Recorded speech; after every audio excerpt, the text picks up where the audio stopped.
पेनची जीवनवाहिनी भोगावती नदी जलपर्णीच्या विळख्यात प्रशासनाने दुर्लक्ष केल्याचा नगरसेवक भूषण कडू यांचा आरोप। पेन शहराची तहान भागवणारी आणि शहराच्या इतिहासाची साक्षीदार असलेली भोगावती नदी सध्या जलपर्णीच्या विळख्यात अडकली असून तिच्या अस्तित्वावरच प्रश्नचिन्ह निर्माण झाला आहे।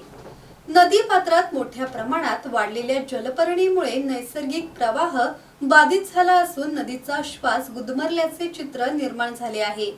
याबाबत प्रशासन आणि लोकप्रतिनिधींनी दुर्लक्ष केल्याचा आरोप नगरसेवक भूषण कडू यांनी केला आहे। शेकडो वर्षांचा इतिहास असलेल्या भोगावती नदीचे पात्र सध्या पूर्णपणे जलपर्णीने व्यापले आहे। त्यामुळे स्वच्छ पाणी दिसेनासे झाले असून नदी वाहते आहे की स्थिर झाली आहे हे ओळखणेही कठीण झाले आहे। त्यामुळे नदीत पोहणाऱ्या नागरिकांच्या सुरक्षिततेचाही प्रश्न निर्माण झाला आहे। तसेच स्मशानभूमीतील राख नदी पात्रात सर्वत्र पसरल्याचेही निदर्शनास आले आहे।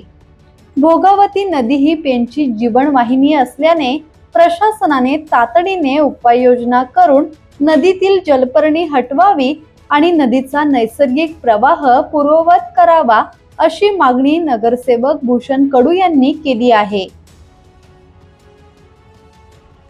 किरण बांधणकर, संवाद मराठी लाईव्ह, पेन।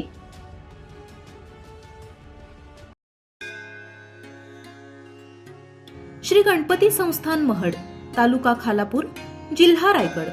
श्री वरद विनायकाच्या भक्तांसाठी भक्त निवासाची सोय, स्वच्छता आणि 24 तास गरम पाणी, सीसीटीव्हीची नजर। आगाऊ नोंदणीसाठी संपर्क करा 02192 26 69 12 72 76 47 38 54।